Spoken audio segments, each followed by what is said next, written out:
जंगलों में एक खूंखार और भयानक शेर रहता था।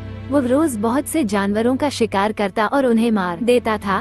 पूरे जंगल में उस शेर का खौफ था। सभी जानवर उससे डरते और छुपकर रहा करते थे। जंगल के जानवरों का जीना मुश्किल हो चुका था। वे अपने खाने के लिए भी निकलने से डरते थे। ऐसे में जानवरों ने इस परेशानी का समाधान निकालने के लिए एक सभा बुलाई। उस सभा में शेर के अलावा जंगल के सारे जानवर उपस्थित थे। एक के बाद एक सबने सुझाव देना शुरू किया, लेकिन सबको लोमड़ी का सुझाव सबसे सही लगा। लोमड़ी ने अपने सुझाव में कहा था, हम रोज शेर के पास एक जानवर बेचेंगे। ऐसा करने से शेर को उसका खाना भी मिल जाएगा और वो अन्य जानवरों को भी नहीं मरेगा। इसके बाद हम जंगल में आराम से घूम सकेंगे और अपने खाने की तलाश बिना डरे कर सकेंगे। सबने लोमड़ी की बात सुनी और उसकी बात से सहमत हुए। अब यही बात बताने के लिए लोमड़ी शेर के पास पहुंची। लोमड़ी ने शेर से कहा, हम तुम्हारे खाने के लिए रोज एक जानवर बेच देंगे। आपको खाने के लिए रोज रोज इतना कष्ट नहीं करना पड़ेगा। शेर ने कहा, ठीक है, लेकिन इस बात का ध्यान रखना कि अगर एक दिन भी मेरे पास कोई जानवर नहीं पहुंचा, तो मैं फिर से शिकार पर निकलूंगा और बहुत सारे जानवरों को मारूंगा। लोमड़ी शेर की शर्तों को मान गई और वह से चली गई। अब रोज शेर को एक एक जानवर भेज दिया जाता और वह उन्हें मारकर खा जाता। एक दिन बारी आई एक खरगोश की। वो खरगोश बहुत ही चालाक था और हर वक्त अपने दिमाग का इस्तेमाल किया करता। इस बार भी उसने सोचा कि इस परेशानी से निकालने के लिए क्या किया जाए। निकलने से पहले उसने सभी जानवरों से कहा, आज मेरी बारी आ ही गई, लेकिन आज या तो मैं बचूंगा या फिर शेर। ऐसा कहकर खरगोश वहाँ से निकल पड़ा। रास्ते में चलते चलते वो ये सोचने लगा कि आखिर वो किस तरह से उस शेर से छुटकारा पाए। चलते चलते उसे एक कुआं दिखाई दिया। वो कुएं के पास गया ताकि वो वहाँ से पानी पी सके। पानी उसकी पहुँच से दूर था, इसलिए वो पानी नहीं पी सका। जब वो कुएं में झांका तो उसे अपनी परछाई कुएं में नजर आई। अपनी परछाई को देखकर उस खरगोश को एक तरकीब सूझी और वो सीधे शेर के पास जाने लगा। वहीं दूसरी तरफ शेर की भूख बढ़ते जा रही थी। भूख लगने की वजह से उसका गुस्सा भी बढ़ते जा रहा था।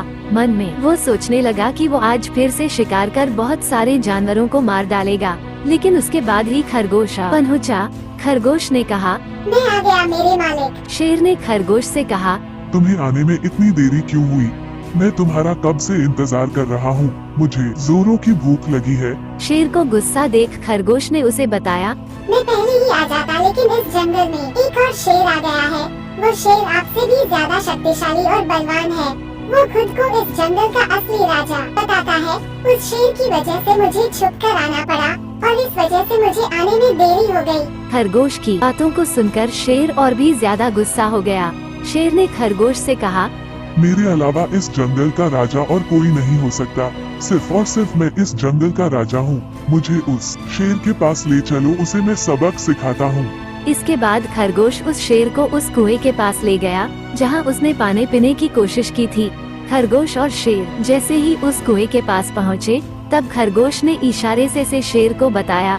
खरगोश ने कहा, यही वो कुआं है जहाँ से वो शेर निकलता है और शिकार करके वापस चला जाता है। अब शेर उस कुएं के पास गया और उसमें झांक कर देखने लगा। कुएं में झांकने के बाद उस शेर को अपनी परछाई दिखी, जिसे वो दूसरा शेर समझने लगा। गुस्से में आकर शेर ने दहाड़ लगाई। परछाई भी शेर की नकल करने लगी। इससे वो शेर चिढ़ने लगा और गुस्से में आकर उस कुएं में कूद गया। शेर उससे लड़ना चाहता था, लेकिन कुएं में कूदने के बाद उसे पता चला कि वहाँ कोई नहीं था। इस तरह से शेर को अपनी जान गंवानी पड़ी। शेर के मरने के बाद सारे जानवर पूरी तरह से आजाद थे। सबने खरगोश की सूझबूझ की तारीफ की और उसे धन्यवाद भी कहा और सभी हंसी खुशी से रहने लगे। इस कहानी से हमें ये सीख मिलती है कि चाहे कितनी भी बड़ी परेशानी क्यों न हो, हमें हमेशा दिमाग से काम लेना चाहिए। दिमाग का इस्तेमाल करके ही हम अपने परेशानियों का हल निकाल सकते हैं।